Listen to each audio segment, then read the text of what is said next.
Hi, it's Steve Hargadon and Audrey Waters, and this is the Hack Education Somewhat Weekly podcast. Right. We missed last week. I was traveling, so. Yes, I missed talking to you. I did too. Although I didn't write a lot last week, so maybe it was for the best. I think we'll still have plenty to talk about. Yeah. Did you get any feedback on our last podcast, the one that kind of focused on Jim Groom and the whole, again, question of finances in ed tech? I didn't get any feedback. How about you? I didn't either, which doesn't necessarily mean anything. I do every once in a while get a very nice note from somebody saying, thanks for the podcast. But I feel like we really touched on some incredibly important topics. Are you seeing in your own role, are you feeling some clarification in terms of what your role is and how you're going to move forward as a journalist? It was really interesting for me to be on the road this past week, and to be at an education-focused conference as opposed to be in Silicon Valley around more education business folks. It was definitely a great reminder that people are reading what I read, that people appreciate my voice, they appreciate the criticisms and the insights that I have to offer. So that, I was recognized in the airport sort of thing, which was strange and awful and wonderful at the same time. Were you asked for your autograph? No, thankfully. That would have been entirely awful. Oh, that's funny.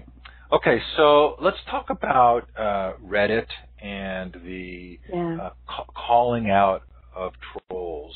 And obviously trolls isn't the perfect word here, but what was going on there?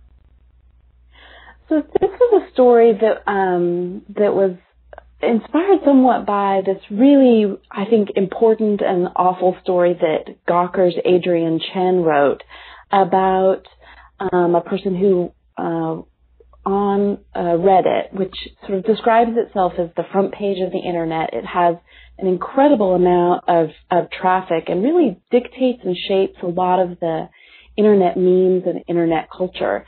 And Chen wrote an expose naming, sort of outing, if you will, the person who ran several of the really violent, racist, misogynist subreddits.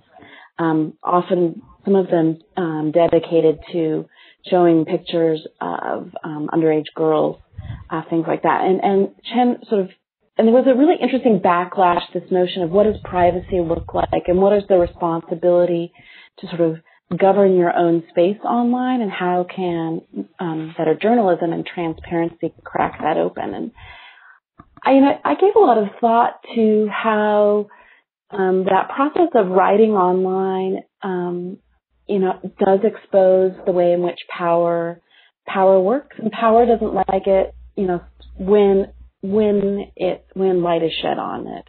And I compared it, and perhaps unfairly, to a story that of a Stanford education professor who decided to blog about some of the experiences that she's been having with some sort of similarly trollish behavior, people who were challenging her work online and offline. And I think, for me, I'm a great proponent of honesty, transparentness, openness, speaking out, speaking truth to power. And I think that in some ways, we have the obligation, particularly to shed light on offices in our communities. I think that's really challenging. It's always, I think, challenging and difficult to do, to take the heat for it. But I think it's incredibly important. Is there a connection here in terms of this question of what kind of success the web rewards, sort of the eyeball visits kind of reward, and does that connect at all to sort of the discussions we've been having about educational technology? Is it more about the excitement and the people paying attention than it is about the actual value or ideas? I think that's an interesting way to look at it. And I should say that, like, Reddit, there are some really great and wonderful things about Reddit, which, and I think, it likes to think of itself as a democracy, a democracy of sort of freewheeling place where sort of like the community rewards good ideas and good behaviors. But I do think that there's something about the way in which I don't know, some practices don't get shut down because, and I'm saying by whether it's by Reddit or by other sort of publications, because they do seem to generate clicks, they generate eyeballs, they generate traffic rather than something meaningful or substantive. And so I think that how internet companies, how online content companies fund themselves, it isn't always in the service of meaningful, substantive stuff. It is often, funny kitten pictures, which are great. Well, there's a difference between funny kitten pictures and pictures of underage youth, right? Absolutely. So, and maybe, this may be just a case of me wanting to always bring things back to ed tech, but it does feel as though there is a difference between that which will attract people and that which is actually valuable and good. And I worry that that we're reaching a bubble bursting point with ed tech and funding where that it just can't go on. Now, having said that, it will probably go on for quite a while, right? But where's the there? It's interesting. Frank Catalano up in Seattle wrote a piece this week suggesting that there was a bubble in ed tech, and it's certainly something that I've been feeling for a while. Seeing the sort of flood of dollars into the space, seeing people get investment for things that aren't interesting, let alone, I think, transformative. It is sort of cause for concern, particularly when we think of what the aftermath will be when the bubble bursts. Good. Okay, so I really was sorry not to have been at Open Education 2012 when I read your post about Gardner Campbell's keynote. It was the highlight. Well, that's hard to say. It was really one of the most stimulating talks that I've heard in a long, long time. He was really taking apart this question of what do we mean by open, particularly now that adjective is being used sort of so widely to talk about things that aren't. And so he sort of laid out this argument for education as opening and as yearning. Because he's, Gardner Campbell, he wove together, T.S. Eliot and Pete Townsend, sort of into this really great conversation, asking all sorts of questions. And then it was sort of this wonderful added bonus that he participated in the musical jams every night at the events as well. And thinking about this process of coming together to sort of share and jam musically, to create and build together, openly with the community is really what we should be thinking about in education, and not merely the license, not merely the adjective, but really this process of sort of thinking and learning and yearning and becoming, not just a product. So when we talk about education in that way, the yearning, it reminds me of Dan Coyle's phrase, ignition, or Howard Gardner's crystallizing moment. Right? It's this recognition that something happens, that you move from one way of thinking up to a higher level, right? A different way of thinking, a more critical, nuanced, meta level, right? And of course, you mentioned Bateson's hierarchy of learning. Right. But it feels like that in part is really missing, again, from this whole dialogue about education that we're having. the education is supposed to be training people to be good in companies, to have the country be more competitive. And it doesn't really address this important moment of someone becoming a self-educating person. I think that's what, he in his talk he talks about Papert's Mindstorms, which I had a wonderful moment today or this week where my little brother who lives in Maine sent me a message on Twitter saying, I just spent the last couple hours hanging out with Seymour. I gave him a robot to play with, and he gave me Mindstorms to read. And so my brother is having that sort of wonderful moment of first moving through that book. But Gardner Campbell talks about the difference that Seymour Papert does of schoolers versus yearners.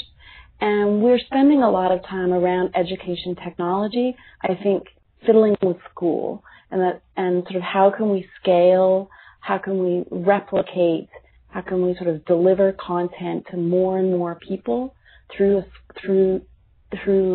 technologies around school. And yearning is different than schooling. And yearning is really transformative. It's really about the learner. There's agency. There's a certain level of earnestness and honestness. But I think that it's really huge change. It's really radical change that I don't think many forces want, and it's certainly not what we're seeing a lot of, despite the potential with ed tech.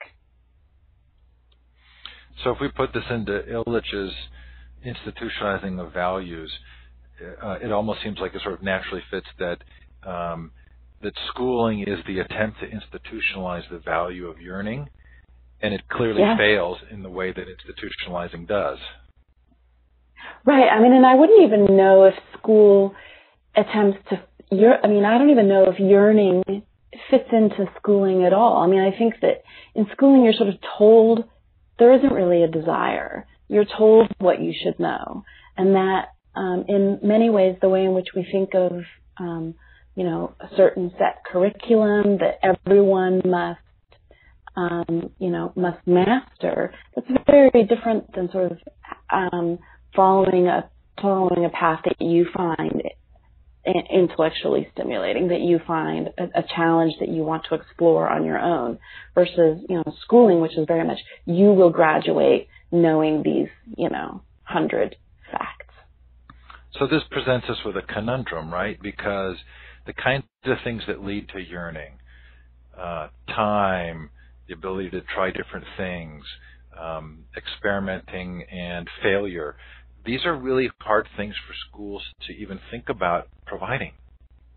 I think that they're incredibly hard, particularly when you think of the way in which we've established institutions, public institutions, for purposes of schooling, and for purposes of schooling that made sense. I think that made a lot of sense in a certain historical moment, sort of the needs for literacy and arithmetic, that and having a way to distribute content knowledge efficiently to, quote, the masses.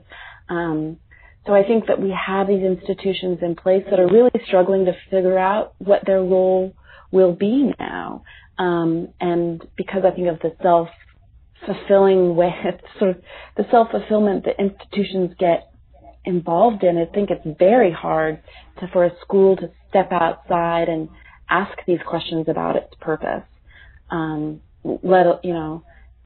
Ask the questions, let alone even take steps towards change.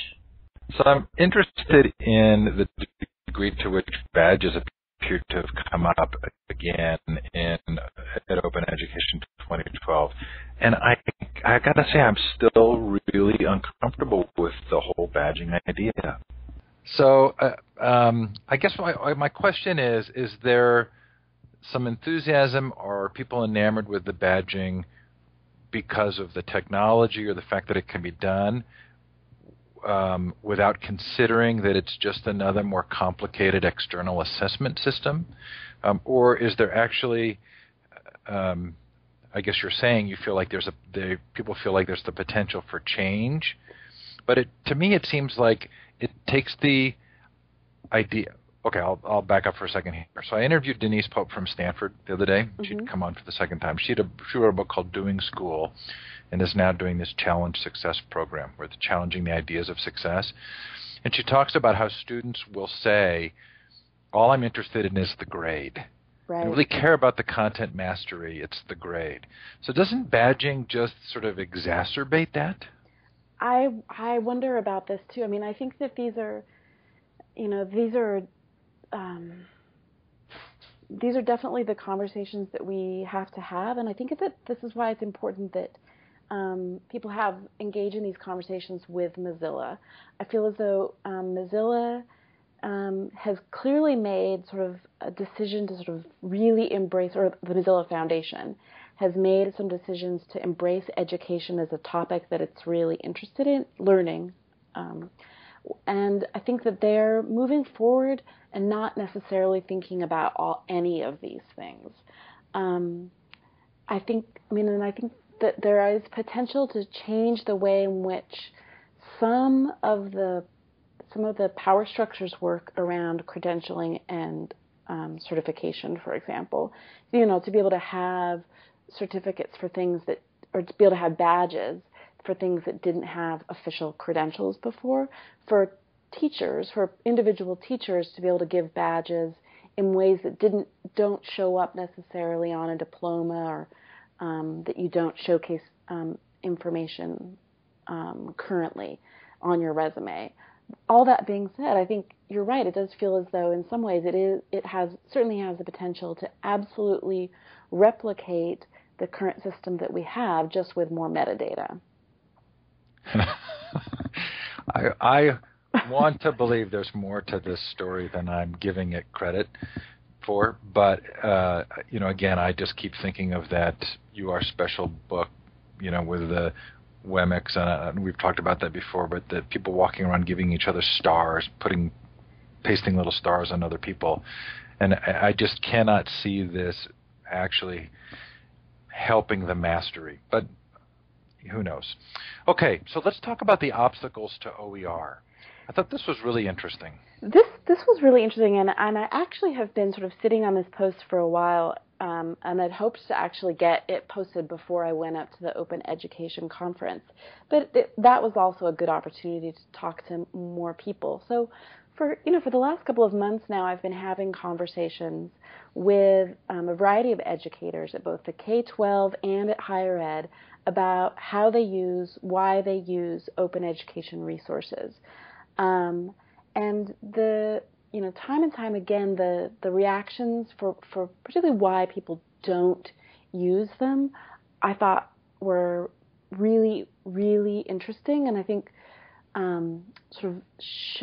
they highlight a lot of the complexities around, again, some of these formal restrictions that we have in place in the way in which we think about the material we bring into our classroom. So the one that came up the most frequently was just discoverability. How do you find good quality OER? Even though there are tons of directories, tons of portals, I think people are still cautious about using resources, particularly using resources that their peers or their principals, in some cases, haven't sanctioned. But what was, I think, really interesting to me was that people said that when they use proprietary textbooks, they get a bunch of other stuff. They get the handouts, they get the lesson plans, and importantly at the K-12 level, they get, it's connected to assessments, and it's hard to break out of that sort of packaged deal. And I think that this is really going to be an interesting battle for OER in the future, as I predict that we'll see publishers absolutely doubling down on all of those supplemental materials, knowing that that's actually the piece that teachers and schools want. Okay, it feels like some threads have woven into an interesting tapestry here for me. Mm-hmm. Right. So for years I was a proponent of open source software, spoke at a lot of conferences about it, and there were echoes of almost identical issues. One, where do you find out what open source software is available? But then number two, even if the LAMP stack represented software that was the best thing students could possibly learn, there were no lesson materials for it. Yep. Right, that were around it. Okay, so now here you have a keynote at the Open Education Conference, right, that's about process and not about product. Yes. That takes us back to this idea of the ultimate goal being self-education. Right. And, are we going to discover, and I'm saying this carefully as a possibility, but are we going to discover that the enthusiasm that a lot of us had for open source software, which I think in retrospect we've recognized was actually about wanting to shift the education system more than it was really about the software? Are we going to discover the same thing about OER, that a lot of us have sort of jumped into this and support it and really care about it because it represents a significant shift toward what that keynote described, but in fact is not likely to actually produce that shift? One of the other keynote, to answer the other keynote at Open Education was by John Walensky. He's currently at Stanford, and he also participated in the musical Jam, which again made both he and Gardner Campbell pretty much the most incredible keynotes that I can remember in recent history. But he talked a lot about sort of the why of open education, of openly licensed material, and he tied it back to this reciprocity and responsibility to the library. And by the library, he means both your local community public library that anyone can go and have access to the world's knowledge for free, but also sort of the library of sort of at a metaphorical level, sort of the library of knowledge that all of us have access to. And that's one of the things that I think is an important way of thinking about the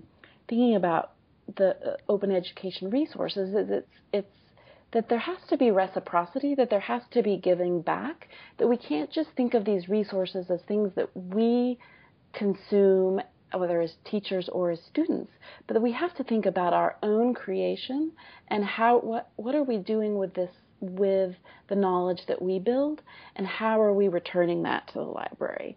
One of the most interesting sessions that I saw at the conference was a workshop, or was a talk by a program in South Africa called Siavula, and they have these weekend-long workshops. It takes a couple of weekends, but they have teachers write their own textbooks that are then in turn given out for free to the students. Every student in South Africa now has access to a free math textbook that the teachers themselves have written. And I think that process of building your own, creating your own open education resources, rather than thinking about them as just another another product that you procure and then distribute to your students, is where we need to think about shifting our emphasis. So it isn't just that these are free and openly licensed so that you can use them easily, but we need to think about what we're building and creating and sharing as openly licensed, and giving back, be as sort of building and giving back, and not just what we're taking and reading. So I'm going to stretch this a little further. I know this borders on sacrilege, right? So what if open source software, open educational resources are tools that might help us to accomplish a larger goal, but we end up seeing them as the larger goal? Yes.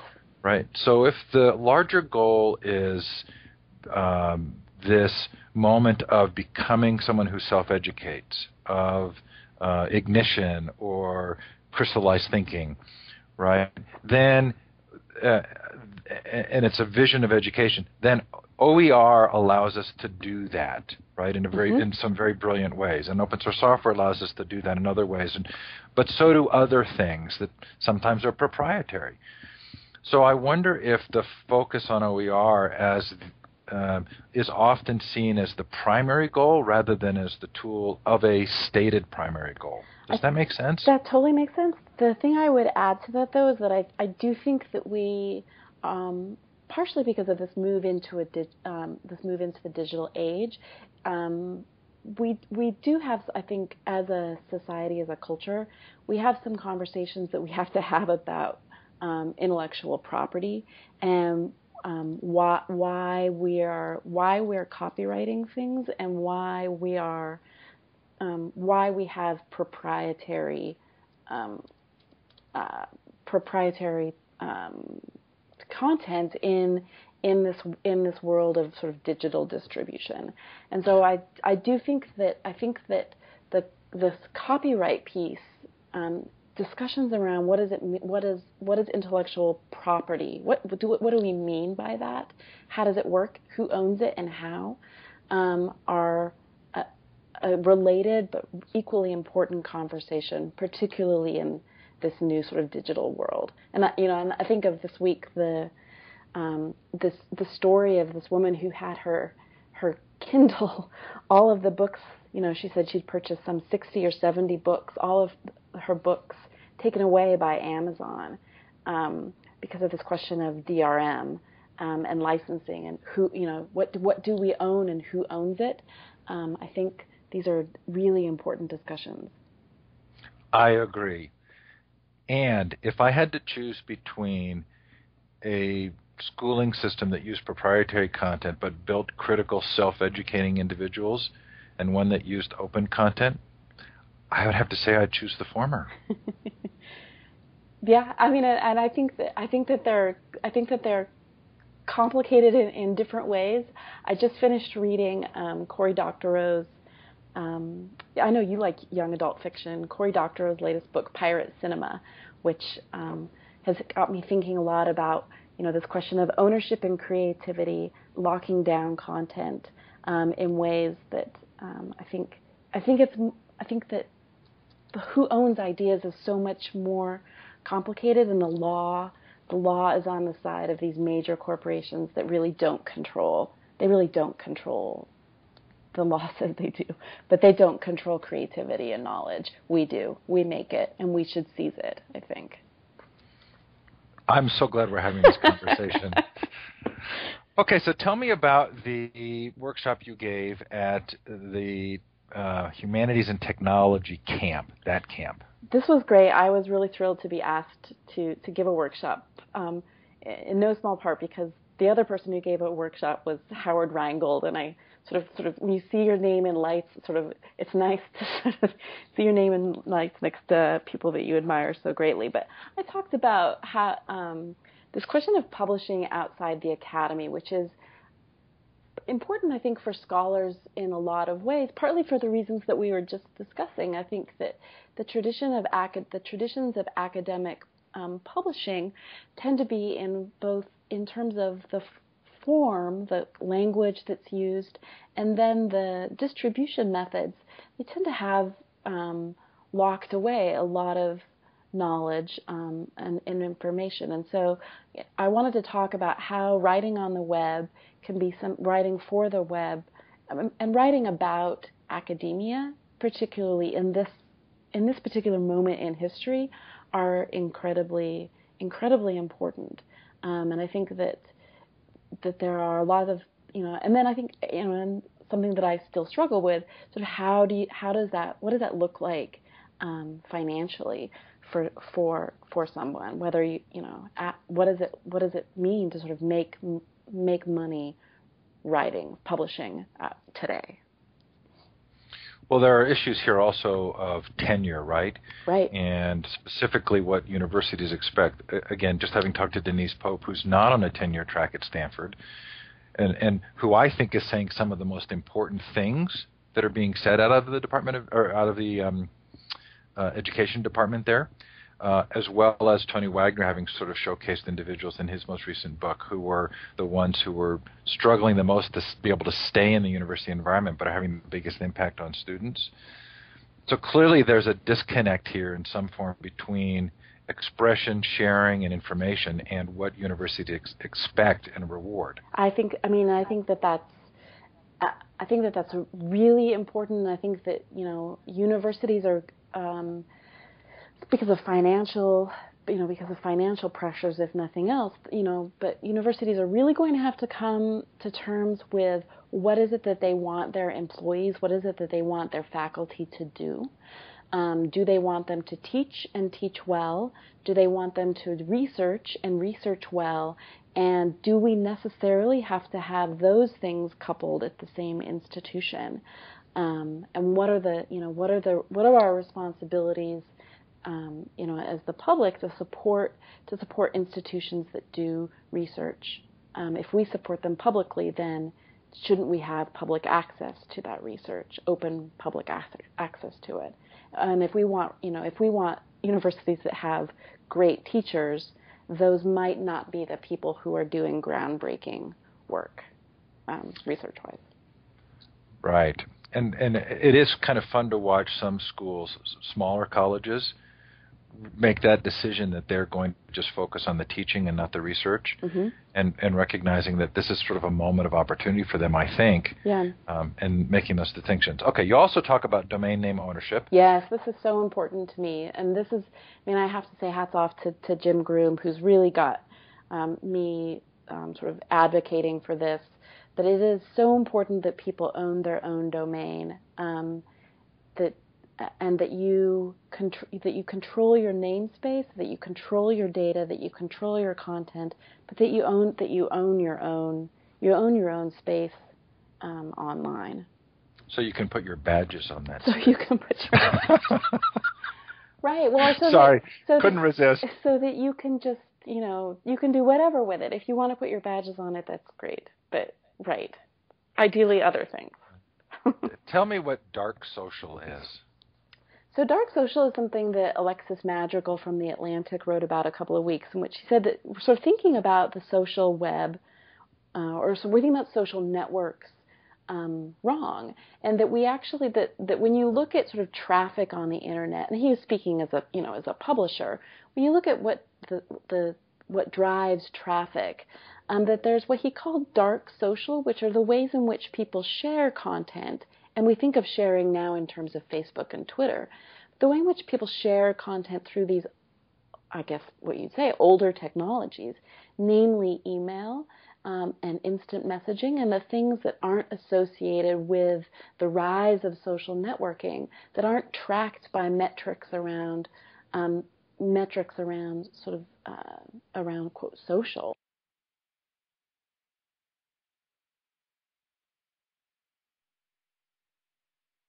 In other ways. And I think that for me at least, it's interesting to think about the reach that I've gained with a newsletter, having only run an email newsletter now for a couple of months.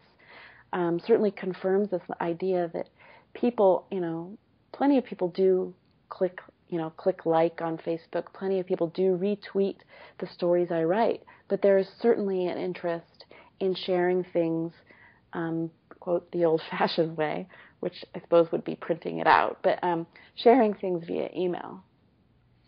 So is the connection here kind of the dark money in politics? It's the stuff you don't see that isn't transparent?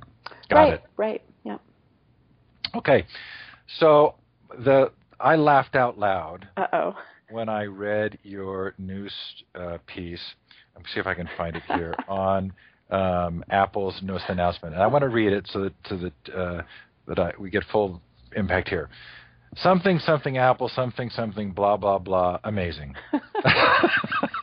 That's a direct quote from not the blah blah blah, but amazing is a direct quote from CEO Tim Cook, who used that adjective repeatedly in their press announcement, their marketing extravaganza this week. Taking a page out of Steve Jobs' way of presenting, right? Well, I mean, I think that this is the interesting thing about Apple as a company. And Steve Jobs was an incredible showman, and he was an incredible salesperson in a way that I don't know I can't think of any other CEO that sells their products the same way that he sold Apple to us. And Tim Cook and Phil Schiller tried that, and I think you definitely feel, I mean, partially because, I mean, I think I'm a little jaded, a little, but I definitely felt that that showmanship was missing, and it's sort of like the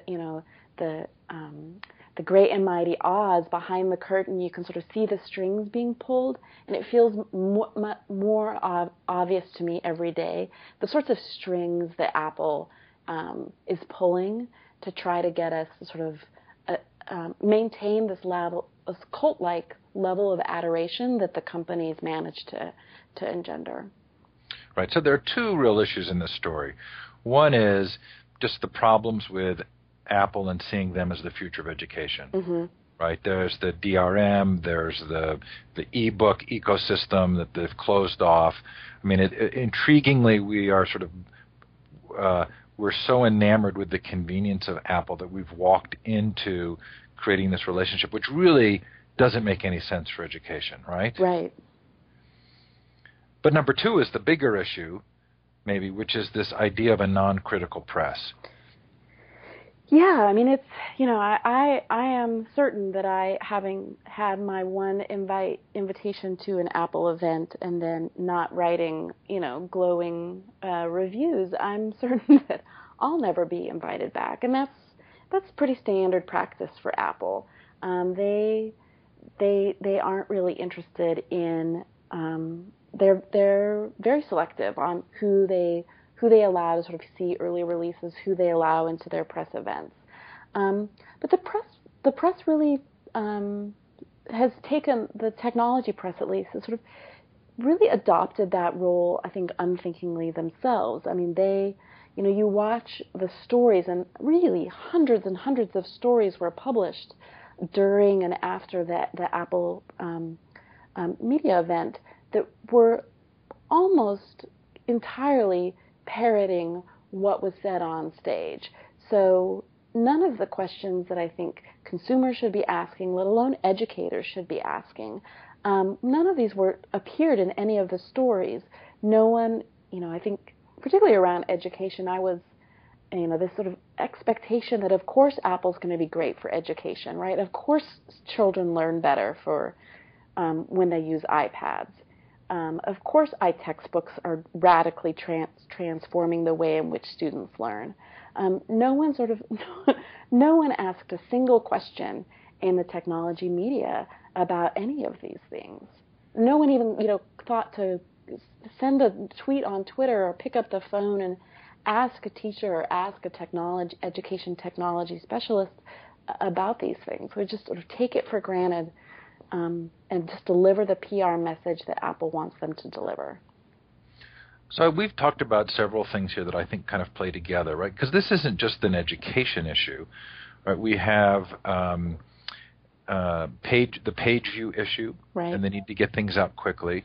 We've got a corporate ownership of media, mm-hmm, right? So rather than being an independent entity, the organizations are now driven by corporate profitability and in many cases corporations that don't really have an interest in critical awareness. And you also have a shift in technology, right, from print to electronic, which has reduced the budgets of these organizations. So we typically have depended on print media that had enough profitability to spend time and send reporters out to do critical analysis. Right. And so where is this going to go? This is really fascinating. I mean, this is really fascinating to me. I saw a writer for TechCrunch tweet yesterday.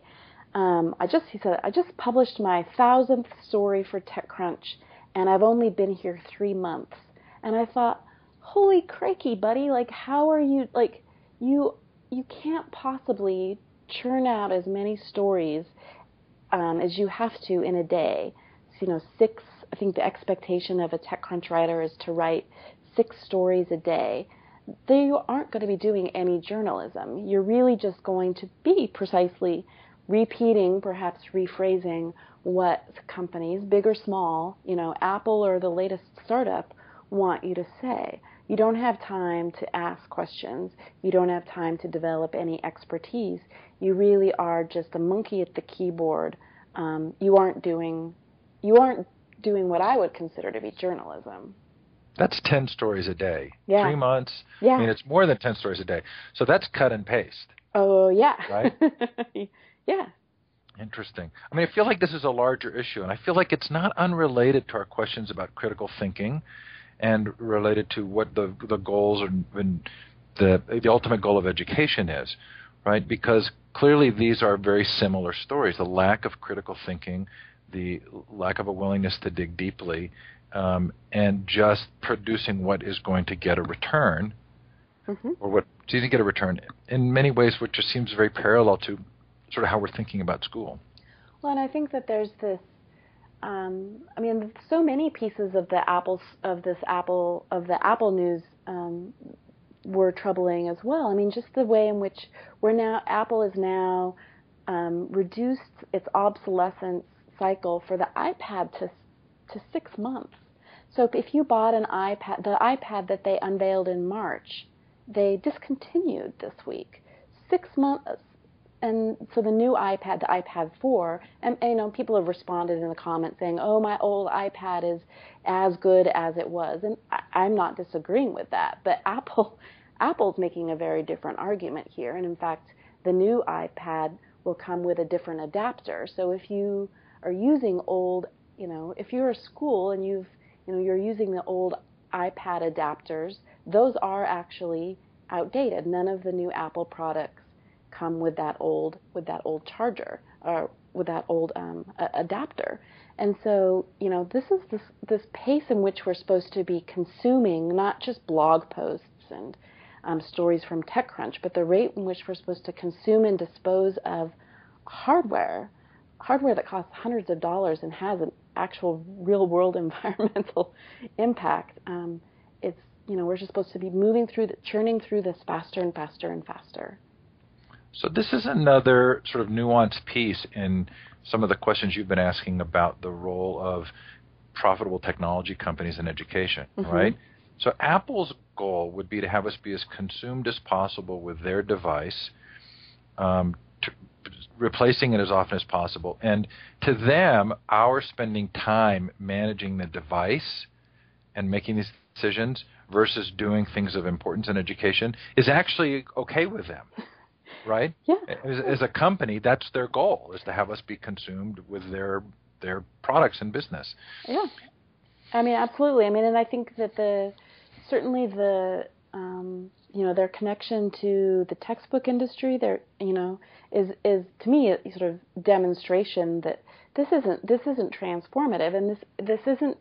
I mean, despite thinking about Mindstorms, despite the great power that putting a computing device in the hands of every child, that potential right there, the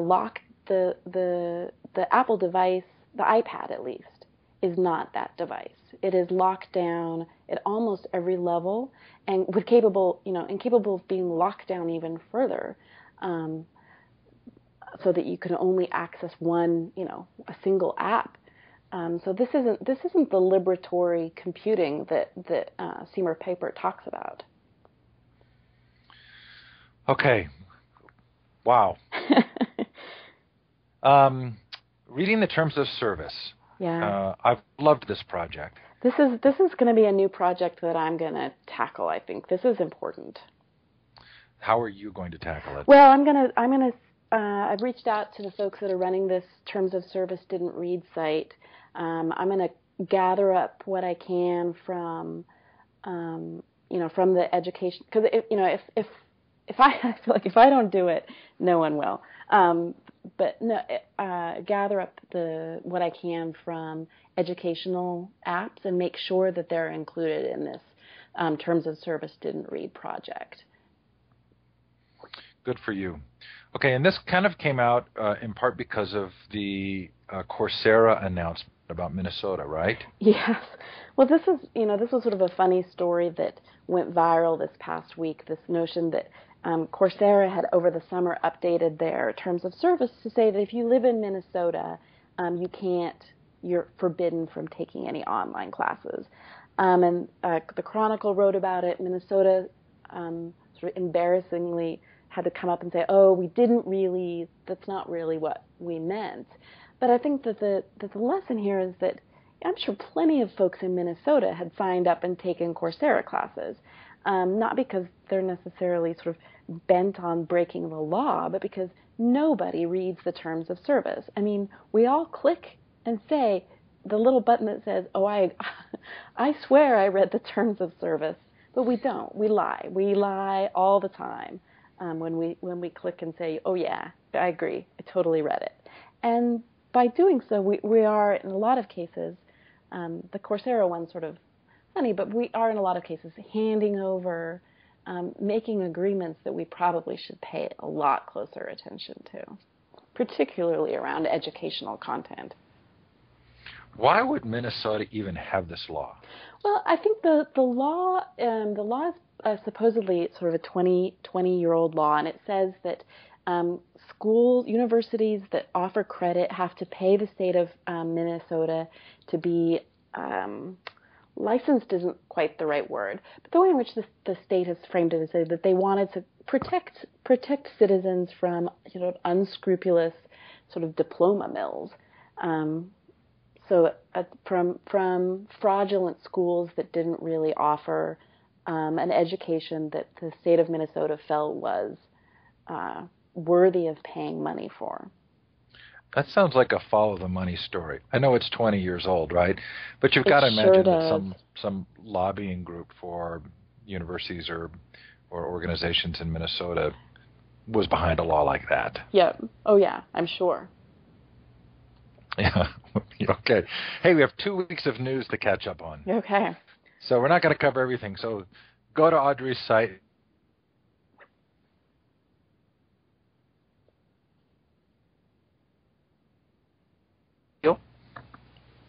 Oops, did I just lose you again? The internet. I'm still here, but okay. Are you hearing me? Yep, now I am. So did you hear my question? No, Okay, so British Columbia announced its support for open textbooks. Was this a big deal? I think that this is a big deal. I think it's great to see Washington State, California now, British Columbia are going to create these repositories for open. I mean, I think you and I have sort of raised a lot of questions about openly licensed textbooks, but I do think for students, I think that this is definitely a win to be able to have free textbooks instead of the outrageous fees that they pay now is good news. Okay, the LA Times has taken LA Unified School District back to court because they have refused to hand over the records of teacher performances. So is this the kind of critical reporting we were hoping for, or what else is going on here? This story was, I think, in some ways has helped raise awareness over this notion of the value-added measurements as a way to sort of assess teachers' performance.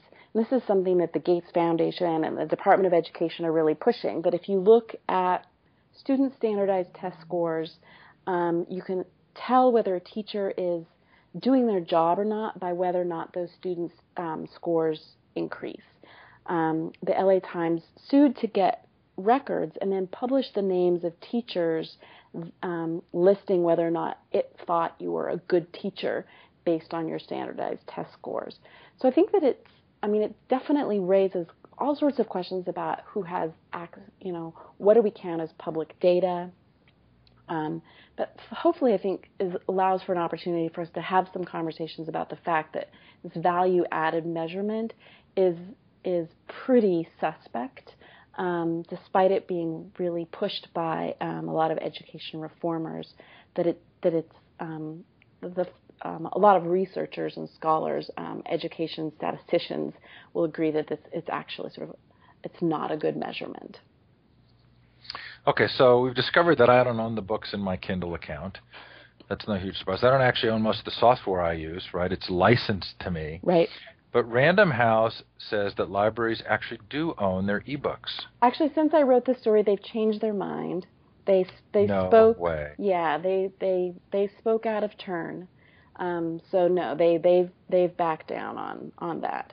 Positive statement, making librarians smile for less than a week before they clarified that nope, it's a license. If it's digital, it's a license. Ugh. Yeah. Yeah, so the first sale doctrine issues here are very interesting too, right? If you buy an ebook, can you resell it to someone? The Supreme Court's going to actually pick that up on Monday. There's a case, a first sale issue that goes before the Supreme Court on Monday. That's definitely will be incredibly important to watch. University of Texas joins edX. Yeah, the ex-MOOC steamrolls on. Yeah. Wikipedia co-founder Larry Sanger launches a free startup, readingbear.org. So LeVar Burton, take that? Yeah, I haven't really dived too deeply into what Larry Sanger's building here. He claims to have a tool that makes learning to read a much more efficient process. And my bias is anytime I hear efficiency, I sort of get a little distressed by that. But so I I don't know whether Reading Bear is great or awful. More to come, I guess. Yep. And Amazon seems to have launched a couple of education-related sites, Bookworm and After School. Yeah, the big news from Amazon was that they launched a tool to make it easy to sync en masse your Kindles. I did a story for the School Library Journal last year talking to librarians who were experimenting with e-readers, and one school, a junior high school, had an e-reader for every student. And the poor librarian had to manually sync 450 Kindles individually. So this new program is supposedly going to make it easier for schools to manage their Kindles. Of course, we have to have a big asterisk next to the story again with thinking about what are the relationships that we're getting into when we get in bed with these hardware makers and retailers that are whose interests clearly aren't about. This is very different than you owning your book. You don't own it. It's just on loan, licensed to you from Amazon and the publisher. Interesting. So Michael Chasen from Blackboard, CEO of Blackboard and co-founder, stepped down. Well, he will be stepping down. He will be stepping down at the end of the year, and that's it. I mean, it's an end of an era, really. He was the last of the original co-founders that had remained at the company. He certainly has steered Blackboard through some interesting waters, and it's going to be, I think, fairly interesting to see what Blackboard does next. I think it remains the learning management system giant, but its position seems rather precarious for a number of reasons. So I think it's going to be really interesting to see what happens to Blackboard under new management. And completely unrelated, or maybe not, University of Phoenix is closing 115 locations. Yes, interestingly, closing brick and mortar locations around the country and suggesting that those students move online. A lot of people are interpreting this as sort of a sign that the for-profit universities are sort of shrinking in their reach. I'm not sure if I would go that far. I mean, enrollment is down at University of Phoenix. Enrollment's down across the board at a lot of these companies, but I'm not sure they're going away anytime soon. I do think that they're actually moving online, and frankly, I think that what they offer is they've thought a lot. These for-profits have thought a lot more about online education than have many public institutions, and so it's going to be really interesting as we, as more folks demand, as more students demand online classes, whether or not the for-profits will be able to sort of lead the market there or not. So the interesting twist for me in this story is that I interviewed Andy McAllister from University of Phoenix, who runs their academic network. And are you hearing me? Yep. Oh, good. And they really have made a commitment to smaller class size online. So here you have University of Phoenix, this sort of this organization viewed, for-profit educational institution viewed with some skepticism, wanting to have small classes for better education. And then you have these enormous, what appear to be public benefit kind of universities going to 120,000 students. That's just sort of a bizarre twist for me. Yeah, no, and I think that, I do think that that University of Phoenix, I think, it's important to sort of think critically about what this means, but they really have been thinking a lot about the online learning experience for their students, and thinking about what it means in terms of sort of the production values. If you look at the classes, the quote lectures from University of Phoenix, they certainly have far higher production values than do the sort of Coursera classes. Now, of course, production value doesn't mean better learning, but I think that they have been thinking about how to create an experience for their students in an online setting, for better, for worse. So I was interested in this outage that EduBlogs faced when their hosting company cut off all of their servers for 1.4 million plus blogs, right, because of a DCMA notice about a single blog post. Has more information come out about this? No, this was the story was interesting, and it was hard for me to sort of figure out exactly what had happened because I wasn't actually able to find any EduBlogs that had gone offline.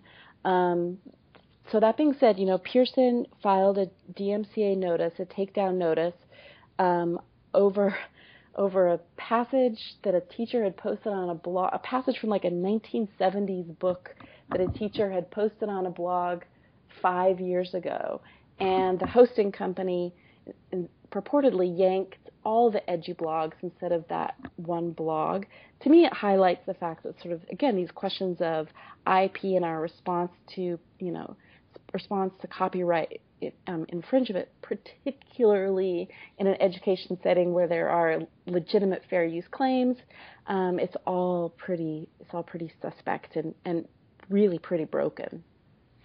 Yeah, I know enough about this story to know that Jim Farmer actually was sort of questioning why Server Beach didn't pick up the phone and call him. Right. Probably one of their bigger customers, and say, hey, we've sent you a couple of emails that you probably have missed.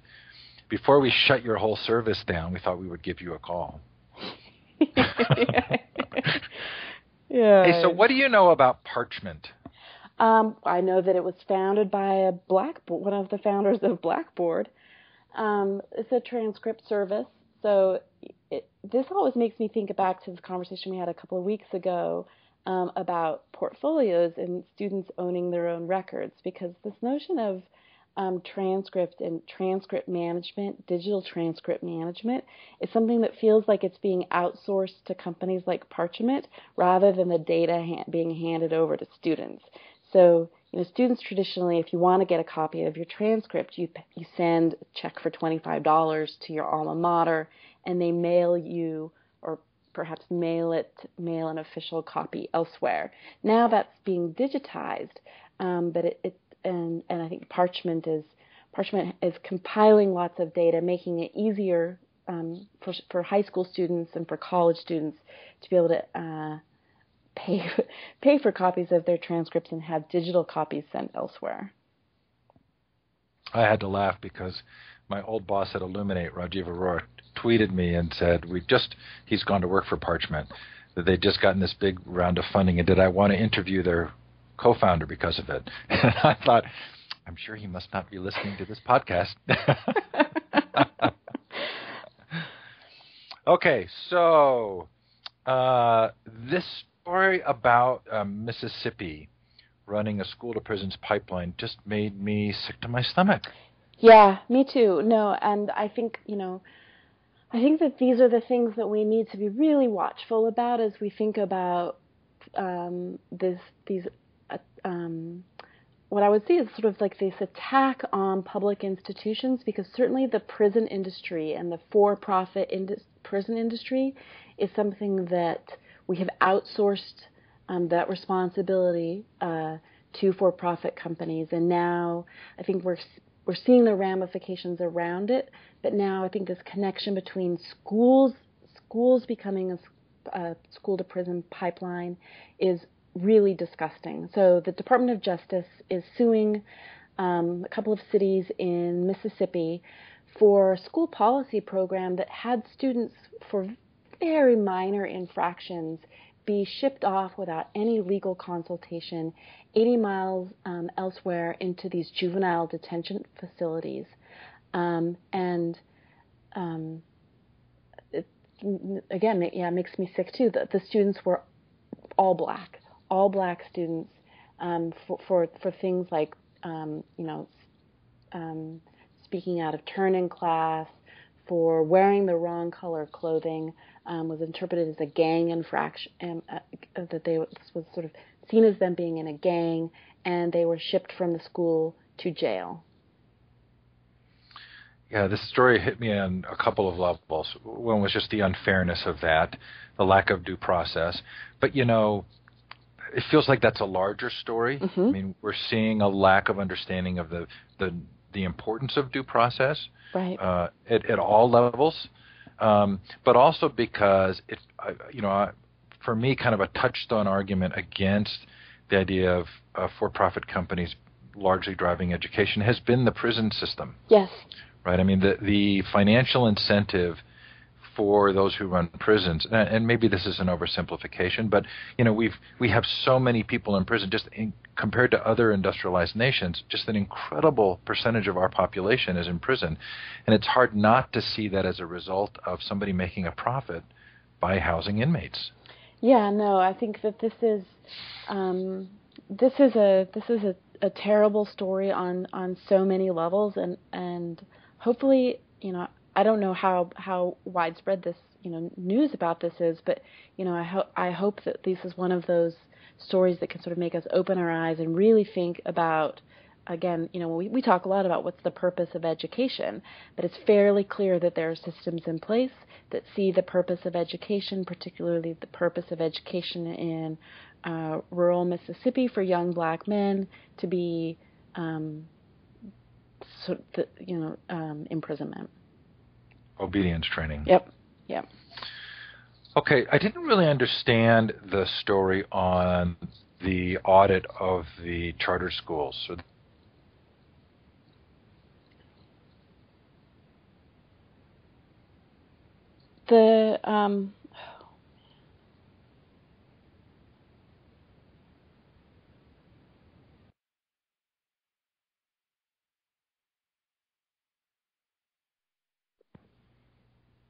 Are you there? I'm back. Okay. For every one of these times that my call drops, about 3 times now, I'm anticipating having to shuffle the audio tracks. I know. I was just thinking of the same thing. I was thinking, this is going to be such a... This is a nightmare. We've had 2 calls over Google Chat and 1 over Skype, and you couldn't even get into Blackboard Collaborate. Do you think this is a result of the wiretapping? I mean, this sort of sense that, or the announcements that have been made about the fact that pretty much all internet communications are beginning to get recorded and go into this massive data center in Utah. Could there be some connection? I've been thinking about Skype that way, because Skype has been, to me, has got worse and worse and worse.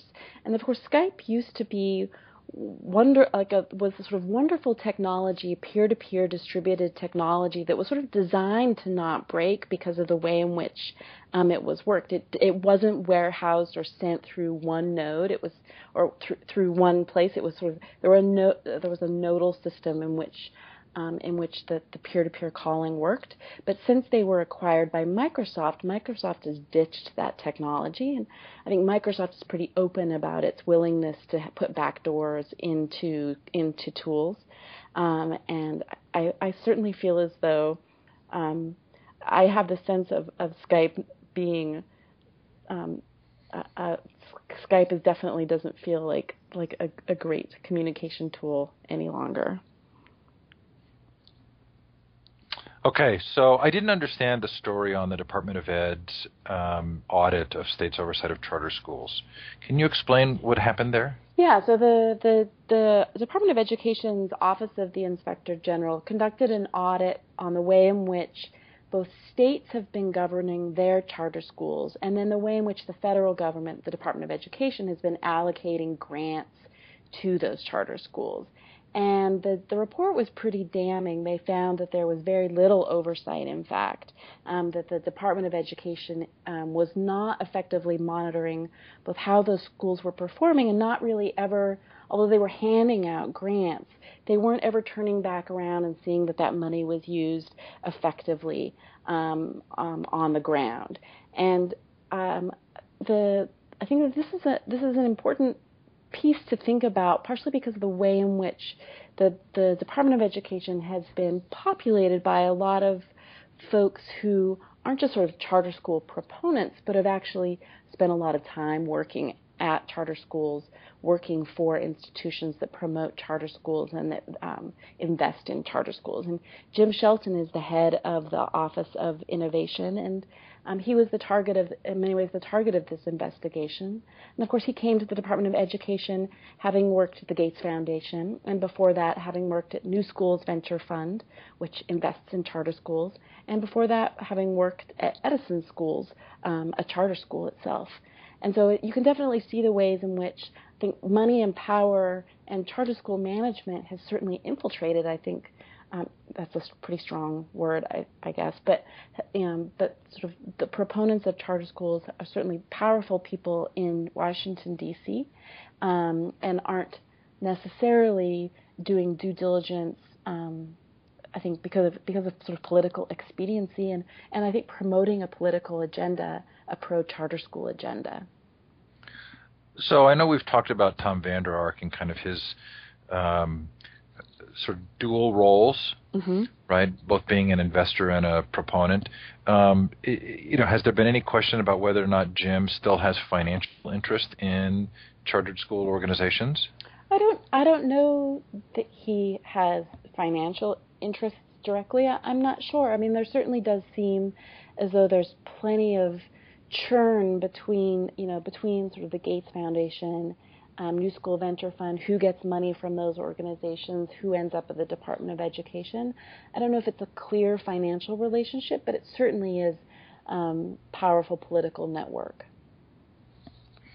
Okay, I want to move to France. I want a lot of vacation time. I want to support women who have children having lots of time off, and I want homework to be banned. I love François Hollande, the new French president, has proposed that the school ban homework, and his reasoning is, I love the idea, like, boom, ban homework. I hate homework. I think it's ridiculous. But his reasoning, I think, is very important. He argues that it actually fosters inequalities, because he said that there are children who have opportunities at home because of perhaps they have a parent at home, perhaps they have access to the internet. There are children for whom or that homework actually is not fair. It's fundamentally unfair, and that it sort of goes against this impulse towards equality that the education system, that the public education system is responsible for, which couldn't have been such a great argument. That's really interesting, because certainly students can study on their own at home and are going to have different resources. But there must be a sense that the grading of homework or its importance in a particular student's opportunities is therefore unfair if they have unequal circumstances at home. Yeah, I thought the Wall Street Journal wrote a scathing response, saying, how the socialists is out of touch with the demands that children, the demands that children spend if children don't work outside of school, how will they ever learn things? And which I thought was interesting, considering News Corp sort of interest, I think, in promoting their own agenda. For of course, which is part of this argument for mobile technology, like the News Corp Amplify project, right? Is this idea that students will be able to study all the time, and they'll have their mobile devices with them always, and there'll be no excuse that you can't get your homework done because we gave you a tablet computer to take home with you, to monitor you. Oh my gosh, we could go on for hours about this. Okay, Wall Street Journal, see Finland. Okay. We talked about Amazon. I think we should wrap up. It's been a long show. This has been a long show. If we actually can piece the recordings together. Yeah. If not, it will be a short show. It will be several 15-minute shows. Okay, Audrey, so you and I are both headed to New York City because we love storms. Right. So have a great week, everybody. Have a great week, Audrey. Thanks, Steve. We'll talk to you next week. Bye.